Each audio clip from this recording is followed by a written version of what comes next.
So this is a few days later, because I changed the injectors on the Ford and it was better, but it wasn't right. Alright, so I couldn't figure out what the hell was wrong with it. When you revved it up, it seemed to be, you know, a bit more sparky than it was, but it was still shaking like a defecating dog. So the following day I got Jim to come down and we did a compression test. Now, getting the compression tester into this V6 is a pain in the arse.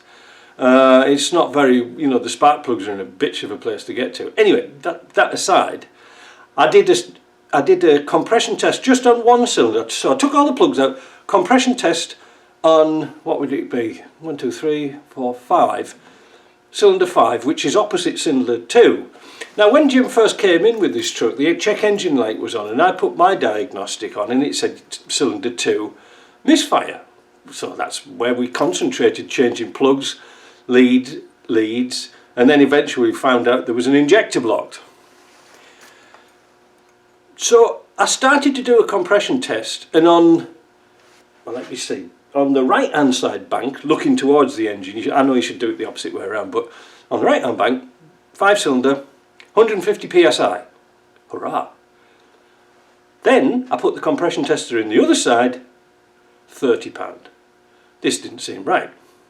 Now the reason why I had Jim here to help us out, not only to, you know, help, you know, crank the engine, but also to put your foot on the accelerator so we had maximum airflow through the intake. So we've got a problem. What could it be? Could it be a burnt valve, perhaps? Well, I've never heard of a burnt valve for a long time. Or a cracked piston, or a hole in a piston. Now, if it was a hole in a piston, it would pressurise the crankcases and we'd have oil everywhere. So, I took the valve cover off to see and have a look inside the top. That was a pain in the ass to get off. Have a look inside and see if there were any broken springs. That came to mind. And is there any bent push rods, or is the little rocker bent, missing, cracked? Who knows? Looked perfect. Looked absolutely perfect. So we came to the conclusion we've got to take the head off. Find out what's going on here. Because nothing made any sense. And even after we'd done the new injectors and everything like this, and we'd been messing about spark plugs in and out testing and all this, that and the other, still no check engine light. No check engine light, no code. So I couldn't figure it out. So we took the head off. Have a look. That's it. They have a very weird setup where the exhaust valves seem to be at an angle. I don't know why that is, but that's how it is. Now when we got the head off and observed number 2 cylinder here, I mean, I've had this through the parts washer a bit, but you can see it's darker than the rest. But I don't know, there was something not quite right with it. So I'm going to show you what wasn't quite right with it in the parts washer. Come with me. Right, here we are at parts washer. I've got some petrol in here and I'm going to fill up the exhaust ports.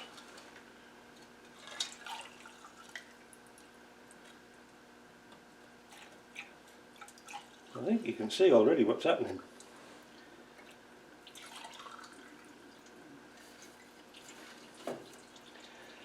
This valve here is pouring out. Look, it won't keep anything in. I'm not bothered about the intakes, it was that valve in particular that was a problem. So that could be the cause of our compression loss. Right, so we've got the head back on the bench. You can probably observe that these exhaust valves are bent over at an angle. It seems to be that's the way they are, but I don't know.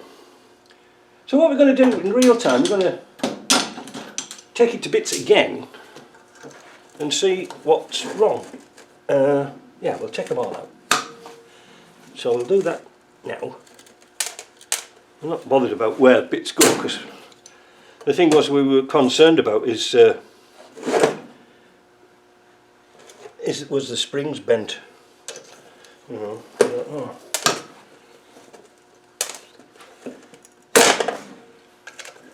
Let's take them all out, and you can see what I saw the other day.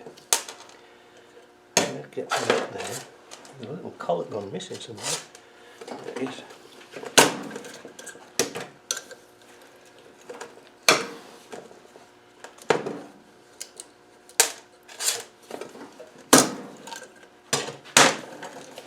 Now remember, number 2 was our problem, the problem child. God, I was saying to Jim the other day, I bought this compressor, valve spring compressor, when I was 17. I certainly had good use out of it. It doesn't owe me anything. Mind you, it cost me a lot of money back in the day. Right, so there we are. Nothing new there, is there? Nothing really to work out. See that one? That's alright. That one? Alright. That one? Bit sticky. This one? Bit sticky. Now, so these are alright. But well, let's take out the ones. We're past caring about which order they're in now. Look at this.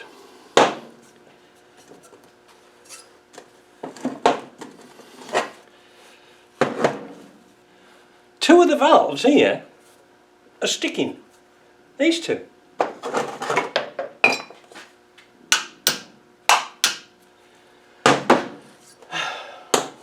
And also, not only that, if you're observant and can see this head,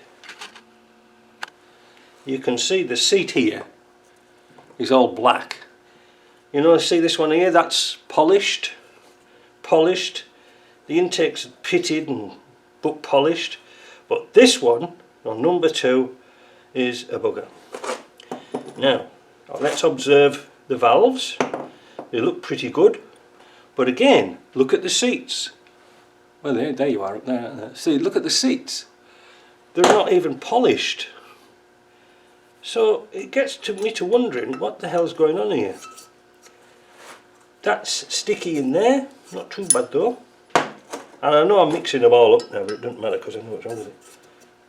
But look. Doesn't seem right, does it? That one's alright. So therefore... Oh, damn it, every time, mate. This is bent. This valve is bent. It hasn't been closing. How are we going to test that? Let's put it in the drill press. So I'm doing this by hand so that we can see what's going on, and I'll explain. We've got the valve in the chuck. Now there is a bit of wobble in my chuck here. Well, it's nothing, it's only drill holes. But the setup is to test this valve and show you how bent it is. So here we go. I would think that shows us the bent valve. Look at it.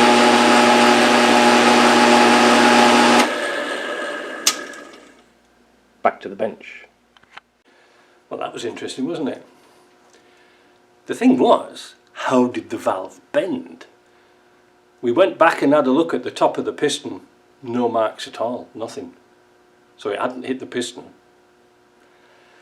After a bit of refreshing Jamesons to get over our depression and looking through internet, we found out that these valves are actually made of cheese, American cheese at that, so that's how bad they are. They're not a very good material apparently. So what we're going to do now? It seems commonplace, like going down to Kenny Upul, the scrapyard, and pull the head off. Well, they're an absolute pain in the ass to get the heads off these, only to find out you'll have exactly the same problem. It seems to be common. Now, what I've come up with is we're going to take them down to see Claude at the machine shop to see what he can do. So, can we? Are these seats? These seats feel as if they've pulled into the head, because the head seems to be weak as well. They've got a lip on them, so the valve's gone inside. So maybe Claude knows that these seats are particularly weak and can put hardened seats in. I'm not sure. But also it needs valves. It needs valves. So we're going to take all this lot down and show him what the problem is, because JP can do miracles, but he won't do heads or anything like that, because Claude at the other machine shop, the other side of town, he's all set up for that, and that's all they do all day is heads and bits and pieces of machining. So anyway, when we're getting through a couple more Jamesons, I said to Jim, I said, you know something, let's have a look at the other side. While we're here, let's take the other head off. What a pain in the arse getting the exhaust manifold bolts out. What a bastard of a job. Yeah, not very nice. I think in all it took us all day to get the heads off. Messing about. They put a lot of things onto these engines, like the AC pump and the alternator. It's all bolted to the end of the heads.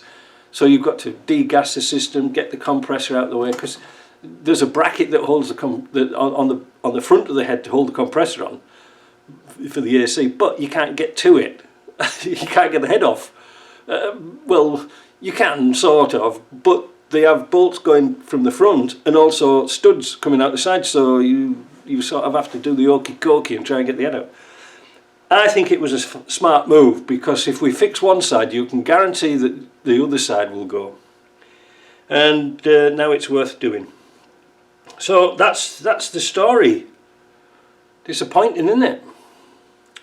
But what we're going to do, like I say, we'll take this down, get it checked, get the other one checked, strip it down, put the, just do the valves and say, here, Claude, sort it out. It's going to cost Jim a couple of pennies, but what else can we do? There's nothing we can do, really. And the saddest part is that even if we put new bits in, are they going to be better than the ones that's come out, or worse? I don't know. Look, it won't even go down, look. That's stiff, that one. But this one here,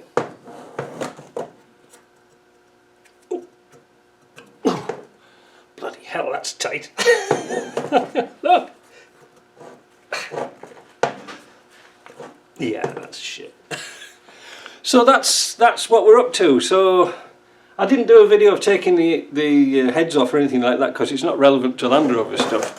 But it is sort of relevant to general car repairs and trying to do a cost-effective job to try and find out why there was a misfire.